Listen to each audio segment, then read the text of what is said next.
Donc, je m'appelle Rebecca et je fais partie de l'équipe de l'Église CCH. Puis je suis très heureuse de pouvoir vous accueillir ce matin. Si vous êtes nouveau aujourd'hui, c'est la première fois que vous nous visitez, soyez le bienvenu. Puis je vous invite à venir nous voir à la table de bienvenue juste après la réunion.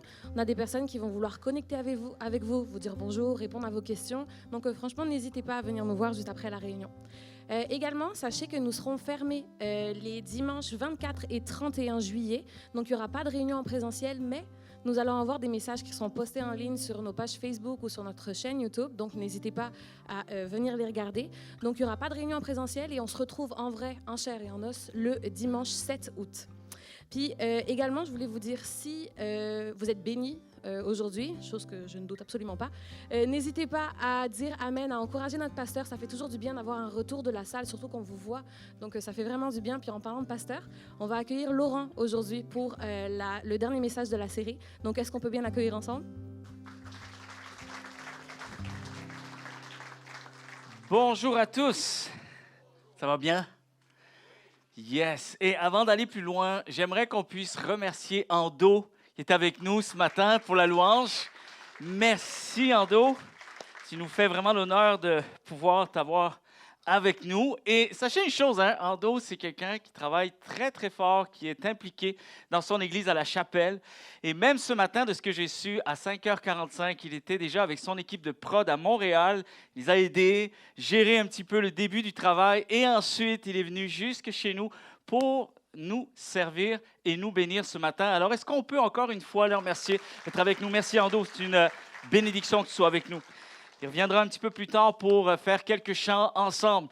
Je suis très heureux d'être là ce matin et en même temps, bon, vous le savez aussi, tout excité parce que je prends l'avion dans l'après-midi et je m'envole pour aller voir ma famille. Priez pour nous parce que vous avez pu voir un peu les nouvelles avec les aéroports et tout ça. Donc, c'est toute une aventure. Fait que non seulement faire l'Église, c'est une aventure avec Dieu, mais voyager aussi, c'est une aventure avec Dieu. Alors, on veut vraiment que ça se passe de la meilleure des façons et on est bénis. J'espère aussi que vous allez profiter de votre été, de pouvoir aussi vous ressourcer. C'est important aussi de pouvoir faire une pause et de faire certaines mises à jour. L'être humain a besoin de s'arrêter pour pouvoir mieux continuer, mieux rebondir, avoir de meilleurs élans. Et sachez aussi que c'est ce que nous voulons vivre avec la famille aussi, se ressourcer avec nos proches pour pouvoir revenir aussi avec tout ce que Dieu en réserve pour nous. Ce matin, je suis dans le dernier message de la série Vision 1.0. Et c'est vraiment important de pouvoir amener dans l'année au moins une série, au moins une fois, voire deux, où on peut s'exposer, on peut un petit peu transmettre nos cœurs, transmettre aussi nos valeurs, les valeurs avec lesquelles nous voulons servir Dieu. C'est très important avec l'Église. Vous savez, beaucoup de gens aussi qui nous visitent, il y a toujours un roulement de personnes et c'est important aussi que des personnes qui se rajoutent à l'Église, qui sachent vraiment les valeurs avec lesquelles nous voulons servir le Seigneur tous ensemble. Chaque Église a aussi sa particularité, chaque Église est unique à sa vision, où est-ce que Dieu confie une vision particulière. On est tous aussi, en tant qu'êtres humains, différents. On est tous uniques. Et en même temps, avec cette diversité, avec Dieu, c'est ce qui fait toute la beauté de l'œuvre de Dieu, de l'Église, du corps de Christ. Et nous voulons vraiment apprendre à servir ensemble, se respecter tous et chacun, mais aussi rentrer dans une vision particulière et précise que Dieu met sur notre cœur. À la rentrée, il va y avoir beaucoup de belles choses aussi qui nous attendent. Et sincèrement, cette série de visions, vous avez pu entendre mon cœur. Pour ceux qui n'ont peut-être pas suivi tous les messages, ils sont en ligne, vous pouvez aller les voir. Et à chaque fois, ce n'est pas un message pour faire un message de plus. À chaque fois, il y a vraiment quelque chose d'intentionnel. Je prends le temps de choisir des sujets, des choses que Dieu a mis sur mon cœur, des choses aussi avec lesquelles Dieu m'a travaillé durant mon parcours de vie chrétienne. Et donc, forcément, en tant que pasteur, je vous partage aussi des vérités qui ont été bénéfiques pour moi, qui m'ont permis d'expérimenter encore plus le cœur de Dieu. Et je crois aussi que ça peut vous être bénéfique en tant que croyants tous ensemble. Donc, on s'entraide ensemble. Et ce matin, comme dernier message de cette série qui s'appelle Vision 1.0, et la phrase qui est thème aussi, cette phrase qui nous rejoint en tant qu'Église, c'est « Découvre le cœur de Dieu et resplendis d'une foi vivante ». Et le titre de mon message ce matin s'intitule « Doté d'une puissance méconnue ou peu connue ». C'est important de pouvoir cheminer en découvrant le cœur de Dieu et en ayant ce désir de resplendir d'une foi vivante. Et combien croient que c'est ce que Dieu nous appelle à être? Réellement, cette phrase résume l'ensemble des Saintes Écritures, puisque même les Écritures disent qu'avec 2 vérités, 2 commandements, on vient résumer l'ensemble des lois que Dieu a données à son peuple. Et la première était d'aimer Dieu de tout son cœur. Et la deuxième loi, deuxième commandement, c'est d'aimer son prochain comme soi-même. Alors, la réalité, c'est qu'à chaque fois que nous découvrons le cœur de Dieu encore plus intensément, forcément, il y a en nous ce désir de vouloir aussi redonner ce que Dieu nous a donné, resplendir autour de nous, car c'est également ce qu'il a en réserve pour chacune de nos vies. Je veux commencer avec une histoire, une anecdote que j'ai lue il y a plusieurs années et je m'en suis souvenu et je trouve que ça donne un petit peu le ton à propos du message de ce matin. Vous savez, c'est un homme qui va visiter ses parents, sa mère, son père et tout ça et il finit tellement tard le soir qu'il n'habite pas très loin, mais il est fatigué et finalement, les parents ont une chambre d'amis. Ils disent, reste dormir ici puis tu iras faire tes choses demain. Et donc, finalement, il s'endort, il reste là, il se couche. Et le lendemain, c'est sa mère qui vient le réveiller. Vous savez, je ne sais pas si vous avez déjà fait l'expérience, mais des fois, on se réveille le matin. Il n'y a rien de différent. On est chez nous, mais on ne sait pas où on est. Ça vous est déjà arrivé? Moi, il n'y a pas encore si longtemps. C'est pour ça que j'ai repensé à cette histoire. Tu sais, tu te réveilles, tu es dans ta chambre, mais tu ne reconnais pas ta chambre. Tu te demandes qui tu es. Tu ne sais même pas quel jour on est, qu'est-ce qui se passe, où je suis. Et ça fait peur un peu. Il y a comme quelque chose d'angoissant. Ça ne dure pas longtemps. Des fois, quelques secondes, des fois, 1 minute, mais c'est vraiment angoissant parce que tu essaies de travailler dans ton cerveau. OK, reviens à la réalité. Qui je suis au juste? Qu'est-ce que je fais ici? Et là, finalement, hop, on dirait que le cerveau, il s'est réveillé juste après toi. OK, donc finalement, il faut juste donner le temps de rassembler les données. Et là, les données s'installent dans ton cerveau. Et là, tu es comme, oh, OK, finalement, tu vois un chien, tu as peur du chien. Non, c'est ton chien. Finalement, tout va bien.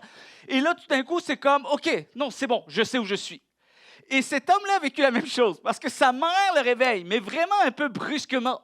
Elle lui dit, oh ouais, allez, mon fils, debout, tu dois aller à l'école. Et là, lui, il ne comprend pas ce qui se passe. Il est fatigué. Et il se revoit encore jeune, parce que c'est sa mère. Sa mère lui disait cette phrase lorsqu'il se réveillait. « OK, va, il faut que tu te lèves, tu dois aller à l'école. » Et là, l'homme regarde sa mère. « Qu'est-ce que tu fais? » Et là, il ne sait pas trop où il est. Il ne comprend pas ce qui se passe. Et là, il dit, « Maman, je n'ai plus l'âge pour aller à l'école. » Mais voyons donc, qu'est-ce que tu fais? De quoi tu me parles? Il dit, tu dois aller à l'école. Maman, j'ai 40 ans. Je n'ai plus l'âge pour aller à l'école. Et lui, il est encore un peu dans le sommeil. Et sa mère lui dit, OK, je comprends. Mais peut-être que tu ne vas pas à l'école en tant qu'élève. Mais tu dois y aller parce que c'est toi le directeur du collège. Et là, l'homme revient, finalement, le cerveau remet les données. Et là, tout d'un coup, il réalise, mais oui, c'est vrai. Et là, il est en retard, il se réveille, il part travailler. Quand je repense à cette histoire, vous savez, des fois, on doit se lever.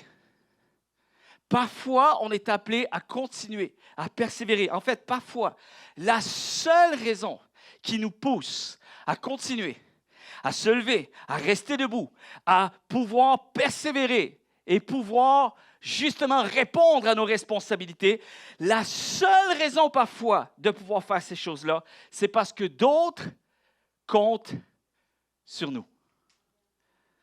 C'est assez particulier parce que cette histoire, j'aime. Moi, j'ai fini l'école. J'ai fini mon cursus. J'ai fini mon parcours scolaire. Et c'est comme sa mère dit, oui, je comprends, mais tu dois te lever pour aller aider d'autres à le terminer. Et souvent, un peu dans la vie chrétienne, c'est dans cette optique aussi qu'on doit parvenir à cheminer dans notre foi. Souvent, on est là à essayer de voir tout ce que Dieu a l'intention de faire avec nous, pour nous.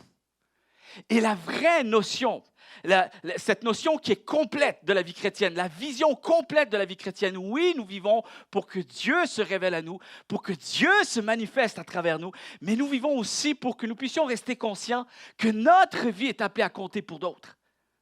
Et qu'il n'y a pas seulement mon cursus à terminer, il n'y a pas seulement moi, mes besoins, il y a aussi ma vie, comment elle est appelée à répondre aux besoins des autres. Et ça, c'est très important, chers amis. Encore une fois, le message précédent, j'étais un peu dans cette optique, mais je veux juste pousser un petit peu plus la pensée et nous amener dans une profondeur un petit peu plus précise du cœur de Dieu. Est-ce que vous êtes là ce matin? Parfois, la seule raison de continuer, c'est parce que d'autres comptent sur nous. Parce qu'il ne s'agit pas que de nous. Les enjeux sont plus grands que nous. plus grand que notre vie, plus grand que ce qui nous arrive présentement, parce que nous ne sommes pas seuls. C'est la raison pour laquelle Dieu nous laisse ici-bas, parce que nous sommes au milieu d'une multitude de personnes qui également, Dieu a prévu qu'à travers ma vie, il y ait un sens pour la vie des autres. Et les enjeux vont bien au-delà de ce qui m'arrive présentement, aujourd'hui, ma situation. Et la première pensée avec laquelle je voudrais vous amener avec moi dans ce message est celle-ci. Nous sommes appelés à marcher avec l'humilité de reconnaître que les autres ont besoin de moi, ont besoin de nous. Est-ce que vous êtes là? C'est drôle parce que, je ne sais pas si vous voyez, mais je me suis amusé à concocter cette phrase et c'est presque un peu, pas un non-sens, mais il y a comme un paradoxe. Parce qu'en général, lorsqu'on réalise et on reconnaît que les autres ont besoin de nous, il y a comme peut-être un sentiment ou une attitude de supériorité. On vit en se disant, une chance que je suis là. Une chance que les autres m'ont. Alors qu'ici, je démarre cette phrase avec l'humilité de reconnaître que les autres ont besoin de moi. En réalité, chers amis, je vais vous amener ce matin en comprenant une chose, que de vivre pour que d'autres aillent mieux, c'est aussi vivre pour que Dieu se révèle davantage à moi. C'est comme de reconnaître que je suis appelé à être là pour les autres. C'est de reconnaître que c'est ce que j'ai besoin de vivre et d'expérimenter pour que je puisse justement m'y retrouver moi avec Dieu. Et en réalité, chers amis, l'être humain est fait pour être emboîté avec d'autres êtres humains. Quand quelqu'un vit sa vie juste pour soi-même, tout seul, dans son coin, sans se soucier des autres, il te manque un morceau à ta destinée. Il va te manquer une partie pour que tu puisses t'épanouir comme Dieu l'a prévu. Et c'est presque vivre en signe de reconnaissance à Dieu. En fait, j'ai la vision de Dieu lorsque je suis orienté vers les autres. Je garde cette vision de Dieu lorsque je suis orienté vers les autres. Et je vous dirais ceci. C'est presque aussi en lien étroit avec mon cœur et ma soif des choses de Dieu.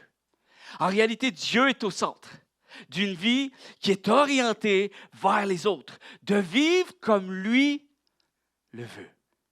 Vous êtes là?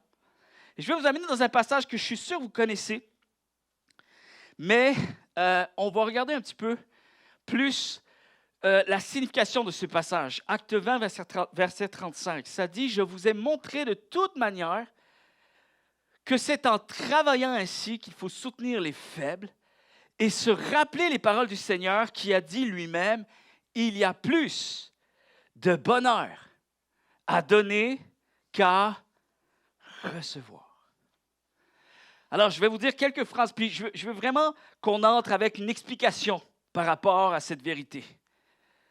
Malheureusement, parfois, on ne réalise pas toujours le bien que l'on reçoit grâce aux autres.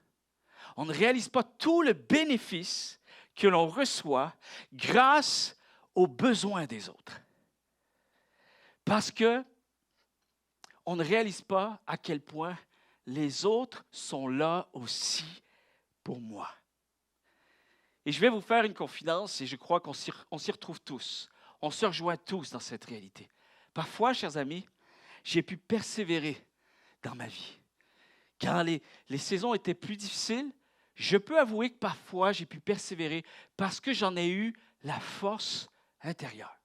J'en ai eu la capacité personnelle. Je vais vous être très, très honnête ce matin.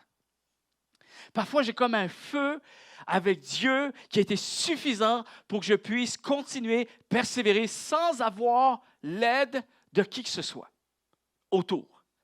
Mais, très souvent, d'autres fois, plus souvent qu'on ne le pense, j'ai pu persévérer parce que justement, j'ai continué à marcher avec cette vision que d'autres avaient encore besoin de moi. Parfois, on trouve la force de continuer parce que tout y est, tout est en nous. Et d'autres fois, on n'a pas le goût de continuer, mais on fait juste penser aux autres qui ont besoin que je puisse continuer et ça me donne la force de continuer. Je ne sais pas si vous comprenez cette pensée ce matin. Sans la préoccupation d'être là pour les autres, peut-être que je ne serai pas là aujourd'hui pour vous parler des merveilles de Dieu. Peut-être que ça aurait été suffisant pour que j'abandonne. Mais il y a des moments où la deuxième raison de continuer, lorsque la première n'y est plus, lorsque je n'ai pas la force personnelle, lorsque je n'ai plus l'envie, lorsque je n'ai plus le goût, la deuxième raison suffisante pour continuer, c'est parce que d'autres étaient là. Vous êtes là? Un jour, j'étais dans une retraite de pasteur. Ça fait plusieurs années de ça. Et je me souviens qu'il y avait un pasteur qui s'est livré, qui s'est confié. Et à un moment donné, il y a comme des gens qui organisent un peu cette retraite, tout ça, et qui disent, OK, c'est le moment peut-être si quelqu'un a besoin de partager un défi, une requête, une prière. On veut prier les uns pour les autres. Il n'y a pas les gens avec nous, il n'y a pas notre congrégation. On peut se rendre vulnérable, on peut s'ouvrir. Dites-nous comment vous allez. Est-ce que vous trouvez des choses difficiles? On veut que personne ne reste isolé. Et là, il y a un homme qui est tombé, qui a fendu en larmes, qui s'est écroulé et qui a avoué que c'était trop dur, c'était trop lourd, c'était trop pesant. Il n'arrivait plus à avancer et il trouvait que servir Dieu était difficile. Aider les gens était difficile. Il trouvait que servir les gens, c'était quelque chose qu'il n'avait plus le goût de faire. Il avait juste le goût de penser à lui, de passer à d'autres choses. Et là, il partage vraiment son cœur et il est vraiment très, très en défi à l'intérieur. Et là, tu as un dirigeant qui prend la parole, qui dit, écoute, je comprends, mais tu sais... Et là, donc d'apaiser un peu la pression, de dire, écoute, tu n'as pas à prendre tout sur toi, lâche prise, apprends à t'abandonner au Seigneur, on vit tous la même chose, ne te prends pas trop la tête, n'essaye pas de sauver tout le monde, puis tu prends trop les choses à cœur. Fait que ça lui faisait du bien parce que justement, on enlève le fardeau, on est juste des êtres humains et on a besoin de juste remettre un peu les choses en perspective. Donc, c'était lâche la pression. C'était le mot d'ordre, c'était lâche la pression, lâche prise et avance un petit peu plus léger. Et à ce moment-là, il y avait une personne qui devait nous rejoindre pour apporter un message pour la session d'après. Mais lui n'a pas comme trop suivi. Il était à la salle de bain, à la toilette. Et puis finalement, il entend juste quelques bruits. Il entend quelqu'un pleurer, il y a des cris, la prière. Puis il entend juste quelques mots. Et là, il arrive comme ça et il démarre son message pour la session d'après où on se dispose à juste rentrer dans une vérité ensemble et on va prier ensemble. Et alors qu'il partage le message, c'était surtout le fait de comprendre que nous sommes appelés à garder la pression. Tout le contraire. Et puis là, tout le monde se regardait. Moi, j'étais en arrière, j'étais jeune pasteur, je regardais, je suis comme, OK, mais là, j'essaie de défendre le bonhomme, mais il était aux toilettes, il n'a pas suivi. Puis là, tout le monde trouvait ça un peu, c'est pourquoi il dit ça? Ça défait tout. Le gars, il va juste mourir d'entendre ça. Et pire que ça, la personne, il dit, tantôt, là, je pense que j'étais aux toilettes, j'entends quelqu'un, c'est difficile, hein? Avec des mimiques faciales et tout. Je suis comme, mais qu'est-ce qu'il fait? Il dit, quelqu'un qui pleurait parce qu'il y a trop de pression dans le ministère. C'était vraiment, même après, presque un esprit moqueur un peu. Et là, il dit, c'est qui disait ça tantôt? Et le gars, oublie ça, il ne veut pas lever sa main. Et puis, tu as juste les gens derrière. Non, je ne vais pas le stouler. On le laisse tranquille. On était à peu près une cinquantaine. Et finalement, il dit, bon, je ne sais pas c'est qui, mais il y a quelqu'un qui... Et puis, le monsieur, là, tantôt, il dit, enlève la pression. Non, moi, je reviens et je te dis, reprends là la pression parce que la pression est bonne pour toi. Bon, il était mort. Ça a été quelque chose. Et après coup, on a discuté. Il y avait des moments un petit peu plus de fraternisation et tout ça. Et en discutant, et même avec le temps aussi, vous savez, il y a des gens qui étaient là, on était témoins, et on se reparle de ça, même encore aujourd'hui, on se reparle de ça. Il y a toujours une vérité que l'on a réalisée. Et c'est vrai, et on a besoin de réaliser cette chose.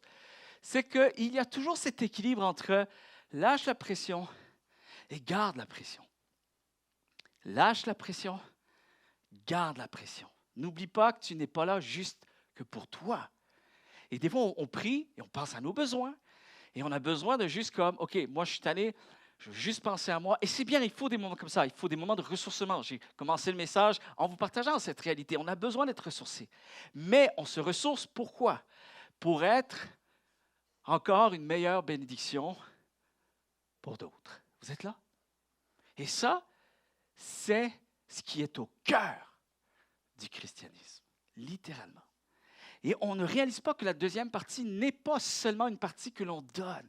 Souvent, on voit comme la deuxième partie, on est là pour les autres, on est orienté vers les autres, on pense aux autres, on est là pour faire grandir les autres, pour rendre la vie meilleure aux autres, et on pense que c'est juste donner, donner, donner. C'est faux. La Bible dit, quand tu donnes, tu reçois. Et c'est là qu'il faut comprendre que quand tu ne le donnes pas aux autres. Tu ne le donnes pas aux autres. Tu sais pourquoi tu as le sentiment d'avoir reçu comme si ce n'est même pas toi qui as donné, comme si tu étais à la place de ceux qui avaient bénéficié de la bénédiction. Tu sais pourquoi tu te sens comme ça? Parce que tu n'as jamais donné quelque chose aux autres. Tu l'as donné à Dieu. Vous êtes là? Tu l'as donné à Dieu. Des fois, on ne réalise pas cette réalité. Vous savez, lorsque on parle de cette réalité, c'est qu'à travers les autres, la destinée de Dieu m'attend. À travers les autres, c'est justement là l'accomplissement de ma destinée.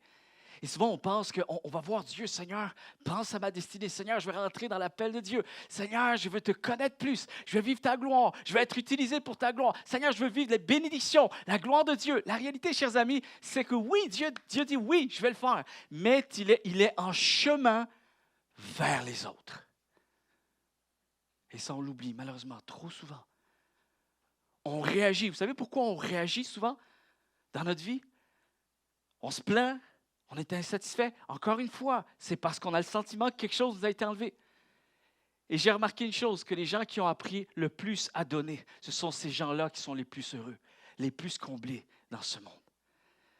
Les psychologues disent que les gens les plus heureux au monde sont ceux qui ont appris à dire merci pour aujourd'hui. Merci pour ce qu'ils ont déjà reçu. Ils ne sont pas là à essayer de jauger leur joie, leur bonheur en fonction de ce qu'ils espèrent recevoir de plus. Ils sont heureux pour ce qu'ils ont reçu. Ils sont heureux pour ce qu'ils sont aujourd'hui. Et en tant que croyants, je crois que nous sommes les meilleures personnes qui peuvent être le mieux positionnées pour expérimenter ce bonheur. Il y a plus de joie à donner qu'à recevoir. Parce que lorsque tu donnes, ça prouve que tu as reçu. Est-ce que vous êtes là? Je sais que c'est un message qui n'est pas encore dans ces messages populaires, ces messages donnants, c'est les messages qui donnent. Donne-moi, pasteur, moi je viens à l'église pour recevoir. Et en fait, je suis en train de te donner un message pour que tu reçoives, mais que tu reçoives plus profondément. Tu reçoives quelque chose de précieux. C'est une vérité profonde que très peu comprennent, très peu saisissent. C'est une grâce de comprendre cette vérité. Mais en même temps, chers amis, nous sommes appelés à y entrer dans cette vérité. J'ai parlé de l'engagement il y a quelques messages précédents, il y a quelques semaines. Et encore une fois, je veux revenir sur cette réalité.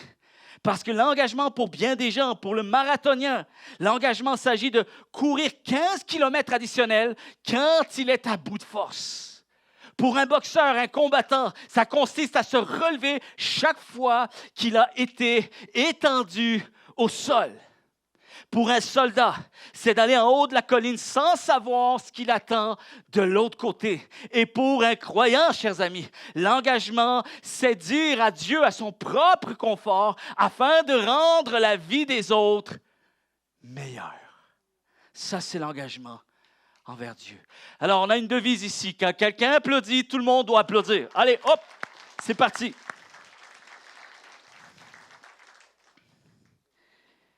Chers amis, j'aimerais vous dire ce matin que nous sommes engagés dans une mission. Celle d'être tournés vers les autres.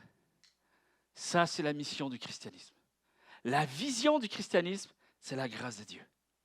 La mission du christianisme, c'est les autres. Aime Dieu, aime les autres. Les deux font partie, sont au cœur du christianisme.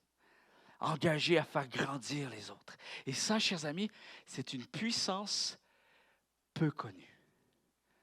Quand on parle de la puissance du Saint-Esprit, bientôt je vais enseigner sur cet esprit. À la rentrée, je vais enseigner. Et peut-être que ça va un peu vous déstabiliser parce que peut-être, encore une fois, je ne serai pas celui qui va enseigner selon ce qu'on a entendu ou les clichés. Maintenant, le but, ce n'est pas d'essayer d'être différent. Le but, c'est de prêcher ce que la parole semble nous montrer. Et lorsqu'on parle du Saint-Esprit, lorsque Dieu s'apprête à remplir quelqu'un de son esprit, lorsqu'il y octroie sa présence, son esprit, vous allez vous apercevoir d'une chose, que l'Esprit de Dieu dans la vie de quelqu'un est là pour être les attributs de Dieu communicatifs. Allô? Les attributs de Dieu communicatifs. C'est-à-dire que le Saint-Esprit, tu le reçois pas juste pour toi. Saint-Esprit, tu le reçois pour accomplir la mission de Dieu. La vie que Dieu a pour toi, ta destinée. Maintenant, ce qu'on ne réalise pas, c'est qu'en accomplissant la destinée de Dieu pour notre vie, on continue à recevoir plus de Dieu. On devient davantage l'ami de Dieu, le complice de Dieu, le partenaire de Dieu. Et après plusieurs années où tu sers le Seigneur, tu réalises que c'est ta foi qui a grandi. C'est ton cœur pour Dieu qui a grandi. L'éternité avec Dieu est encore plus réelle, plus proche. Tes désirs sont devenus les désirs de Dieu parce que tu ne fais plus qu'un avec lui. Est-ce que vous êtes là ce matin? Il me semble que je dis souvent cette phrase. C'est peut-être parce que j'ai le sentiment que vous n'êtes pas là. Vous êtes là? Yes, OK.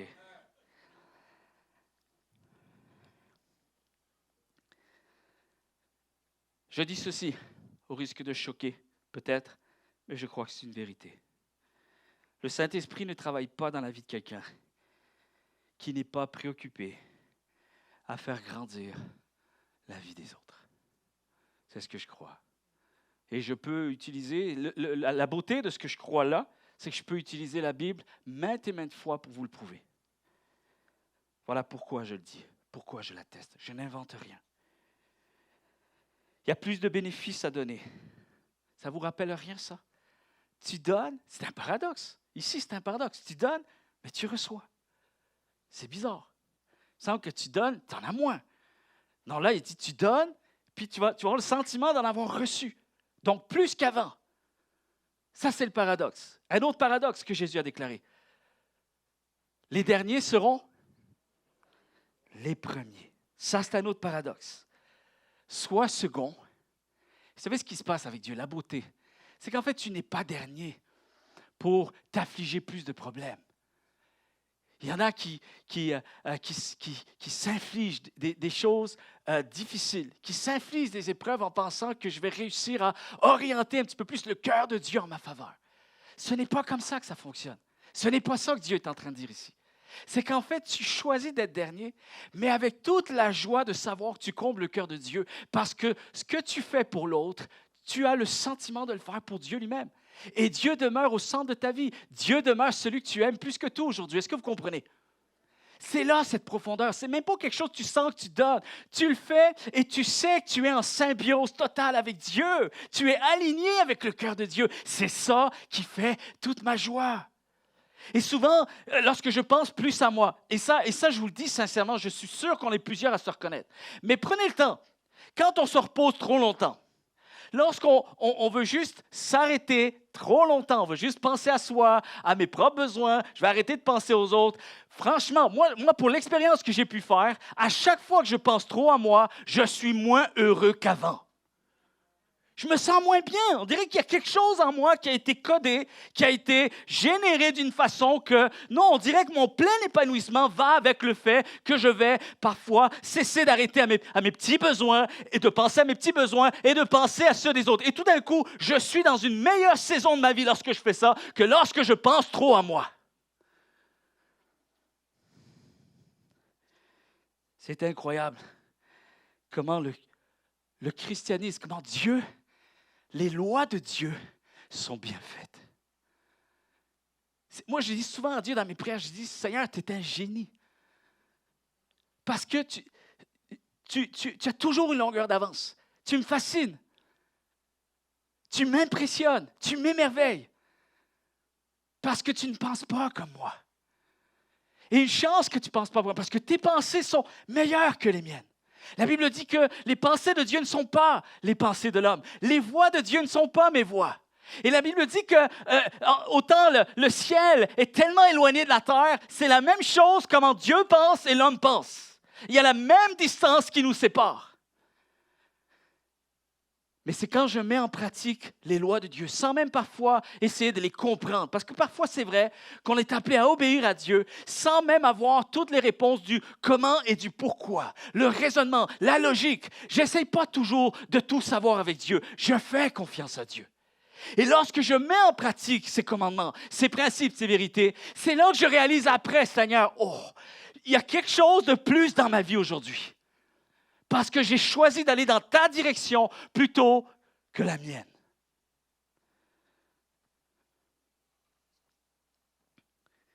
Tu fais le travail du second et tu as le sentiment d'en retirer les bénéfices du premier bénéficiaire. Avez-vous déjà expérimenté cette réalité? Tu sers les autres. Et on dirait que c'est fait comme ça. Désolé pour ceux qui sont dans la caméra, ces temps-ci, je ne pense pas trop à vous, désolé. Mais c'est comme si tu envoies quelque chose et que tu as la capacité de courir assez vite pour aller le récupérer. Et en fait, tu joues tout seul. Tu te renvoies la balle et puis tu récupères. Et entre-temps, ta jambe ont été bénis à travers ce lancer. Mais tu as toujours le sentiment, hey, j'ai été plus fort que vous. À la fin, tu as le sentiment que c'est toi qui as été le plus béni dans l'histoire. Voilà ce que Dieu continue à pousser dans notre cœur. Fais-moi confiance. Sers les autres et tu découvriras ta destinée en chemin, en cours de route. Toutes les promesses que j'ai pour toi sont sur ce chemin. 2 Timothée, chapitre 4, verset 7. Ça dit, j'ai combattu le bon combat, j'ai achevé la course, j'ai gardé la foi. Désormais, la couronne de justice m'est réservée. Le Seigneur, le juste juge, me le donnera dans ce jour-là, et non seulement à moi, mais encore à tous ceux qui auront aimé son avènement. Écoutez bien ceci. J'ai combattu le bon combat. Si on connaît la vie de l'apôtre Paul, s'il y a bien une chose qu'il n'a pas cherché à courir après, c'est son propre confort. D'ailleurs, c'est l'homme du Nouveau Testament, après Jésus-Christ, qui a le plus, en tout cas, qui est cité, bien sûr. Je ne dis pas que c'est celui qui a le plus souffert de tous ces gens qu'il y avait dans son époque, mais en tout cas, dans les Saintes Écritures, tu t'aperçois qu'il n'a pas été épargné de choses difficiles. Il a souffert de tout. D'ailleurs, il donne même toute la description. C'est juste incroyable quand tu lis cette histoire. Et pourtant, Paul a persévéré sur ce chemin parce que son but ultime, son plus grand but qu'il avait dans sa vie, sa plus grande joie était de pouvoir qu'à la fin de ce parcours, peu importe ce que moi j'ai subi, peu importe ce que j'ai reçu, j'espère que mon parcours aura béni quelqu'un. Vous êtes là? Et il dira même une phrase, vous n'avez pas la référence, mais ça se trouve dans Romains chapitre 9, mais vous allez voir, même à un moment donné, il dit, je serai prêt à être anathème. Anathème, ça veut dire je serai prêt à être rejeté de Dieu pour que d'autres le reçoivent. C'est quoi cette histoire? Puis il n'est pas sincère au point qu'il veut être détaché des choses de Dieu. Pas du tout. C'est juste qu'il démontre, c'était comme presque un message avant-gardiste. C'était très fort comme message. C'est juste pour montrer à quel point les autres sont plus importants. Et finalement, il a compris, lui, dans sa vie, que tout ce qu'il a reçu, qu'est-ce qu'il a reçu? La Bible dit qu'il a reçu des révélations que d'autres n'avaient pas reçues. Dieu lui a partagé les secrets de son cœur. C'est lui qui a reçu la révélation d'expliquer la grâce de Dieu. Tellement qu'il avait reçu quelque chose de grand que Dieu a dû aussi le garder dans un handicap pour que justement il ne puisse pas s'en vanter ou même s'enorgueillir. Il a dû prendre soin de Paul encore plus à cause de tout ce qu'il avait reçu de grand. Tout ce qu'il a reçu de grand, chers amis. Il l'a reçu parce qu'il était en chemin vers les autres. Vous êtes là? En chemin vers les autres. J'ai combattu le bon combat. Et voici ce qu'il dit, j'ai gardé la foi. J'ai reçu. J'ai pu persévérer. À la fin, je franchis ma ligne d'arrivée. J'ai donné, mais je suis arrivé premier. Vous êtes là? J'ai été dans sa mission.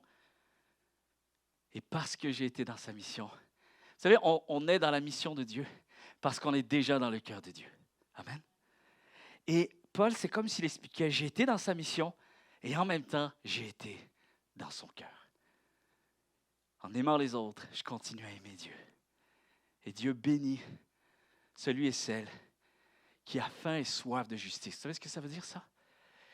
Heureux ceux et celles qui ont faim et soif de vivre, la vraie version, la traduction plus paraphrasée, de vivre comme Dieu le demande. De vivre la vie qu'il a pour eux. Et la réalité, c'est que ces gens-là vont être heureux. Encore une fois, c'est la même chose. Ils vont donner, ils vont vivre la vie que Dieu a pour eux, c'est-à-dire cette vie qui va se donner à d'autres. Et en même temps, ils vont pouvoir bénéficier de toute la joie de l'Éternel. C'est ça qui fait toute la grande profondeur du christianisme. Le plus grand bonheur, chers amis, d'un être humain, je dis bien d'un être humain, c'est d'expérimenter la joie de l'Éternel. La joie du cœur de Dieu. Il n'y a rien qui peut nous combler plus que cela. C'est la plus grande puissance de l'être humain. Être orienté vers la vie que Dieu a pour moi. Ma devise, je vous l'ai dit, au niveau de l'Église, venir à l'Église. Pourquoi on vient à l'Église? Bien sûr qu'on vient pour nous, parce qu'on aime le Seigneur. Et parfois, on a besoin de venir aussi, parce qu'on a besoin d'être ressourcé. On a besoin d'être fortifié. On a besoin d'être encouragé. Amen. Et il faut aussi respecter ces saisons-là. On a besoin de comprendre qu'il y a cet équilibre entre, pour que je puisse donner, il faut que je puisse être aussi encore ce témoin que Dieu est avec moi. Il m'accompagne, il me fortifie, il me ressource. Alors on est là pour ceux qui ont besoin d'être ressourcés avec Dieu, qui ont besoin d'être encouragés, fortifiés et d'expérimenter un réconfort divin. Quelqu'un devrait dire Amen. Et la deuxième chose, pourquoi l'Église est vivante, pourquoi l'Église est présente, elle existe, c'est parce que ceux et celles qui expérimentent le cœur de Dieu sont aussi là pour briller, pour resplendir, pour donner et redonner ce que Dieu a donné. Amen. On dit souvent que lorsqu'une personne réussit, c'est parce que quelqu'un d'autre avant lui, avant elle, a souffert. Et on dit souvent aussi que quand une personne souffre, c'est parce que quelqu'un d'autre, par la suite, va bénéficier d'une bénédiction. Le fait que j'ai pu bénéficier de la grâce de Dieu, chers amis, un jour dans ma vie, cela a été possible par l'entremise de quelqu'un d'autre. Il y avait tout le désir de Dieu, mais Dieu a dû utiliser quelqu'un pour venir jusqu'à moi. Et ça, c'est une devise qui demeure au cœur du christianisme. Christ a souffert afin que je sois béni. Christ est venu sur terre, a laissé son ciel de gloire, venu sur terre pour que je puisse le connaître. Et de la même façon, il va falloir que nous comprenions que nous sommes appelés à juste se retirer un petit peu plus pour nos propres besoins, ce que nous désirons de plus encore, vouloir plus, afin que d'autres puissent s'y retrouver. De s'oublier afin que d'autres puissent s'y retrouver. Nous sommes appelés à diminuer afin que d'autres croissent.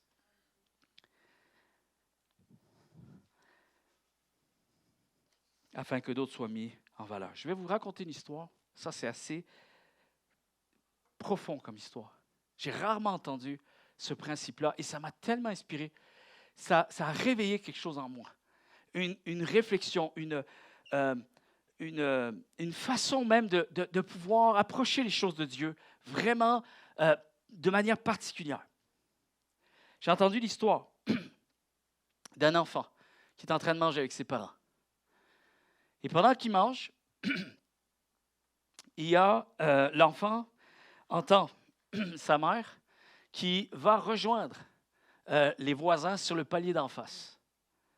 Et à ce moment-là, l'enfant entend sa mère dire « Est-ce que vous auriez du sel à nous prêter? » Et les voisins disent « Oui, on a du sel et tout ça. » Ils donnent du sel. La mère revient, ferme la porte, tout ça. Et là, le petit enfant voit qu'il y a du sel déjà sur la table. Là, il regarde son père, il dit, je ne comprends pas. Papa, qu'est-ce que maman vient de faire? Elle est allée demander du sel, mais on en a. Pourquoi a-t-elle fait ça? Écoutez bien ceci. Le père a répondu, il faut que tu saches que nos voisins n'ont pas beaucoup d'argent. Et souvent, ils nous demandent de les aider. Souvent, ils nous demandent quelque chose. Alors l'enfant ne comprend pas encore. Il dit, il y a 2 devises, 2 principes, 2 vérités qu'on essaye de mettre en pratique. Et il explique à son fils, de temps en temps, on leur demande aussi quelque chose de petit et peu coûteux qu'ils peuvent nous donner pour qu'eux aussi sentent que nous aussi, on a besoin d'eux. Première des choses. Attendez la deuxième vérité. Et ainsi, de cette façon, ils se sentiront plus à l'aise et il leur sera plus facile de continuer à nous demander de les aider. Avez-vous la stratégie? Il faut quand même le faire pour penser à une telle stratégie. Tout ça parce que ces gens-là, vous savez, ce qui est aucun doute, il n'y a pas besoin de le dire. On est préoccupé pour les autres. Non, il n'y a pas besoin de le dire. On a compris. Mais quelle stratégie pour s'assurer d'être encore à l'endroit où Dieu nous utilise pour rendre la vie des autres meilleure. Et là, ça mérite que vous donniez une bonne main d'acclamation.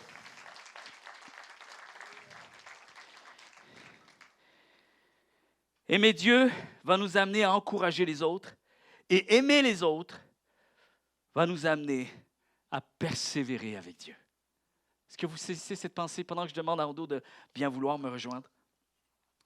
Je vais terminer avec vraiment une pensée et une histoire en même temps. Mais je veux que vous sachiez une chose. N'oubliez jamais que Dieu utilise souvent, plus souvent qu'on ne le pense. Il utilise 2 choses. Il a 2 façons d'intervenir. Premièrement, Dieu utilise notre détresse pour nous interpeller, pour interpeller notre cœur à aller vers lui. Première des choses. Et la deuxième chose, comment il va s'y prendre? Il va interpeller soit notre détresse ou soit la détresse de quelqu'un d'autre. Mais très souvent, les amis, j'aimerais vous dire que, et même en termes de société, vous savez, les sociologues, les psychologues, je lis beaucoup d'ouvrages, pas juste des ouvrages chrétiens, mais j'aime lire. Et souvent, je suis interpellé de voir un peu l'étude, le résumé d'une société. Et comment des spécialistes qui travaillent dans la sociologie, à travers les gens, les psychologues également, constatent une chose. Et une étude plusieurs études ont ressorti cette vérité. Est-ce que vous saviez qu'une société évolue vraiment mieux dans une culture de solidarité plutôt que dans une culture de poursuite de réussite personnelle? Est-ce que vous saviez ça? Il y a une meilleure société lorsque les gens cèdent dans leur détresse. Vous êtes là? 2, en général, et ça c'est ici également au Québec, autour de nous, partout autour de nous, sachez-le, soyez-en conscients, ils ne vous le disent pas, mais il faut que vous le sachiez. En général, les gens sont plus interpellés par vos moments difficiles plutôt que vos moments de grande réussite. Pourquoi? Parce qu'on est tous faits pareil. On est fait d'orgueil. On est fait de comparaison. Et parfois, on ne veut pas voir celui qui réussit. On n'apprend pas autant de choses en observant celui qui réussit, que tout lui réussit, tout lui semble être parfait, plutôt que de regarder à celui qui souffre et qui continue d'avancer avec des valeurs existentielles. Là, les gens s'arrêtent. Ils ne te le disent pas. Ils te le diront peut-être jamais. Mais ils s'arrêtent. Et ils t'observent. Ils en trouvent leur rideau. C'est la maison d'en face. Ils te regardent. Ils disent, ah, il démarre sa voiture de la même façon. Il continue d'aller au travail. Il continue de prendre soin de ses enfants. Pourtant, je sais qu'il souffre. Pourtant, je sais qu'il vit un moment de difficulté. Il continue de saluer les autres. Et parfois même, il va avoir le courage de dire, ça ne va pas. Est-ce que tu sais que tu aides les autres en les laissant t'aider? Est-ce que tu le sais ça? Est-ce que tu sais que tu fais la volonté de Dieu lorsque tu apprends à marcher avec une culture de vulnérabilité, plus qu'une culture de vouloir montrer que tout va bien dans ta vie. Est-ce que tu le sais, ça? Est-ce que tu sais que le Fils de Dieu, qui avait tout pour lui, est resté muet comme un agneau, vulnérable, face à autant de méchanceté humaine, d'injustice humaine? Qu'est-ce qui nous interpelle à travers le cœur de Dieu? Celui qui avait tout n'a pas voulu parader sur terre en montrant qu'il avait tout. Celui qui avait tout est venu au milieu de nous et a ôté, s'est dépouillé de tout ce qu'il avait pour s'identifier à notre détresse. Et étrangement, ce Jésus-Christ-là, j'avais 19 ans, il m'a interpellé. Quoi? Moi qui étais à la poursuite de l'accomplissement personnel. Je performais dans tout. C'était ma devise. Et cet homme-là m'a eu. Pour la première fois, je laissais quelqu'un d'autre m'enseigner sur une culture que je ne possédais pas. J'ai regardé à Jésus-Christ et j'ai compris que cet homme était l'homme le plus puissant qu'il n'y ait jamais eu sur la terre. Amen.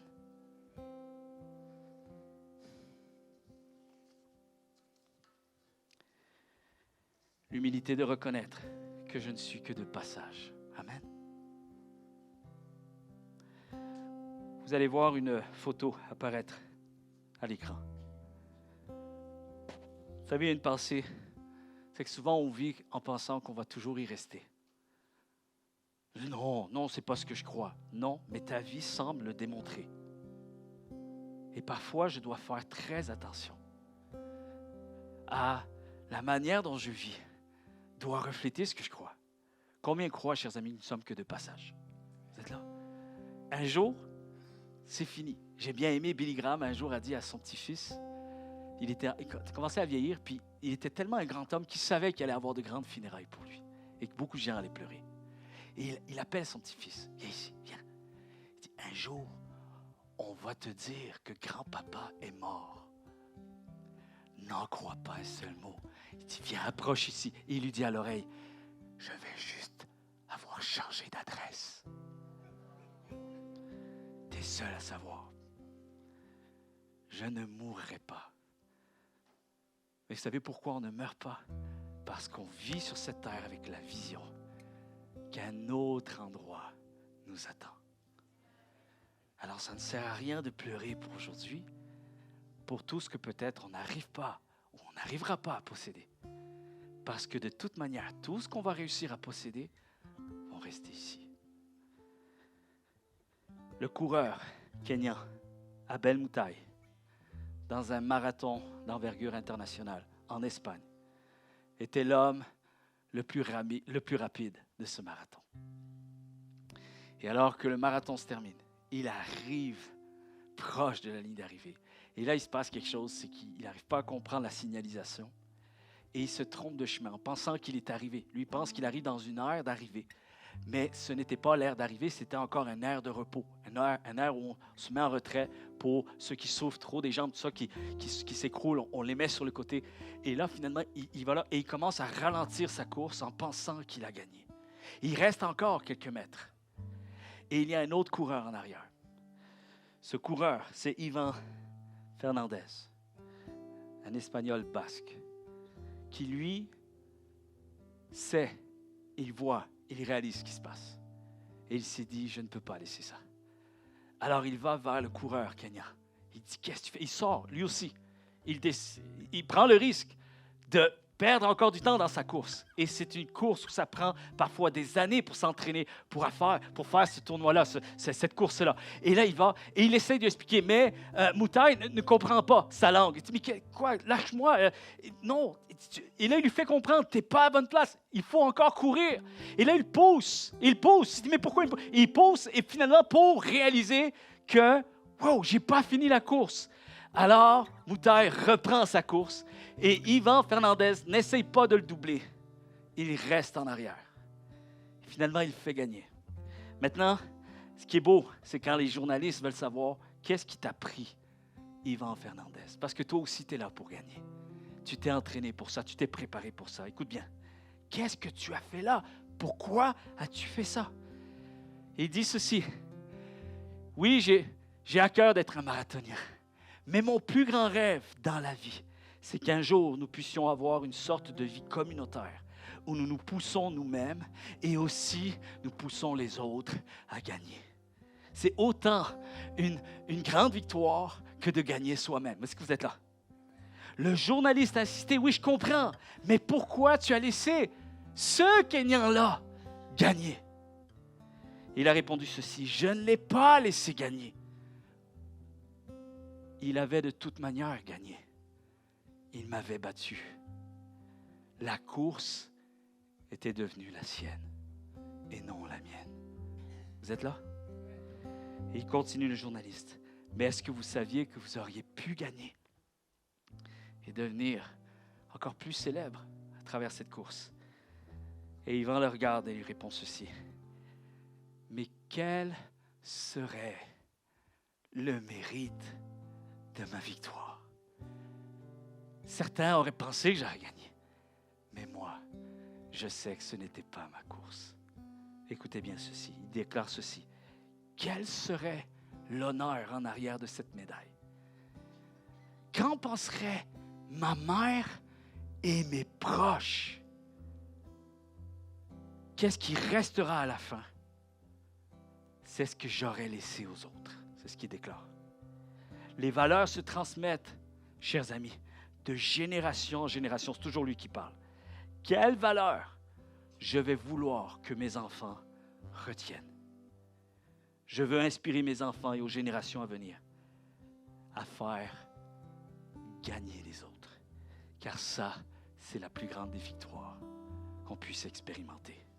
La plupart d'entre nous profitons des faiblesses des gens, et c'est toujours lui qui parle, alors qu'en réalité, nous serions plus heureux et tirerions de plus grands bénéfices à les renforcer et à les aider à transformer leurs faiblesses en victoire. Quelqu'un devrait dire Amen.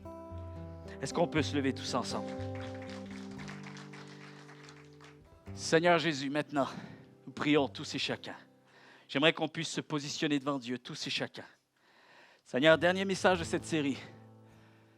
Et Seigneur, j'espère que nous avons tous saisi à quel point l'Église, elle est appelée à resplendir. Et quand nous resplendissons en tant que croyants, Seigneur, c'est parce que c'est une preuve que nous continuons à marcher avec toi. Seigneur, nous voulons réaliser ce matin, et peut-être une personne a besoin de le comprendre, de saisir que les plus grandes promesses de sa vie se trouvent en chemin vers les autres.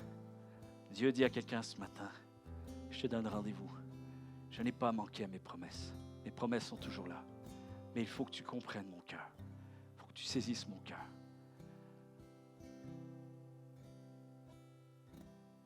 Une personne, et je crois tous et chacun, nous pouvons nous positionner devant Dieu ce matin en réalisant que nous avons besoin de grandir dans cette vérité. Seigneur, garde-nous d'avoir une foi trop centrée sur nous, d'avoir une foi où nous venons et nous réclamons la puissance du Saint-Esprit seulement pour que nous puissions être encore meilleurs pour nous. Qu'est-ce que ça donne, Seigneur, de vivre ta gloire si ce n'est pas pour qu'elle puisse resplendir sur d'autres? Seigneur, ta parole déclare que la vie de l'Esprit, Seigneur, c'est d'être rempli d'amour, de joie, de paix, de générosité, de bonté, de persévérance, de service, de confiance dans les autres, de douceur, de maîtrise de soi, de bienveillance, d'être aimable, d'être fidèle et d'être constant. Seigneur, je réalise, et nous réalisons, nous voulons réaliser tous ensemble, que tous ces fruits-là, ce sont des fruits comestibles. Ce sont des fruits pour que d'autres puissent manger. Seigneur, tu nous appelles à donner, à manger à celui et celle qui a faim. Celui et celle qui te cherche, même peut-être inconsciemment. Mais que nous puissions trouver la stratégie que tu nous octroies pour continuer à être des bénédictions, pour continuer à être sur le chemin qui va aider les autres, Seigneur Jésus. Nous voulons toujours faire en sorte que nous continuons à être une bénédiction. Seigneur, je prie parce que cette prière est tellement précieuse, parce que tout ce qu'il y a devant nous va dépendre, Seigneur, de ce que nous saisissons à travers cette vérité. Il y a tellement de joie, Seigneur, à faire ta volonté. C'est juste comme ça qu'on a besoin de le réaliser. Je ne souffre pas à aider les autres. Nous ne devrions pas souffrir à aider les autres, Seigneur, parce que lorsque nous aidons les autres, nous possédons cette joie de faire la volonté de Dieu. Et Dieu demeure le Seigneur de ma vie. Il demeure ce roi, le roi au-dessus de tous les autres rois. Seigneur, je te remercie pour ta grâce qui m'a touché un jour parce que tu m'as touché au travers d'une autre personne, Seigneur. Une personne a choisi, a bien voulu répondre à l'appel de Dieu pour être une bénédiction pour ma propre vie. Seigneur, nous sommes appelés à redonner au suivant. Seigneur, fais de nous, en tant qu'Église, des hommes et des femmes qui vont être en chemin vers les autres. Dans le précieux nom de Jésus, on a prié. Et on chante ensemble à la gloire de son nom. Alléluia.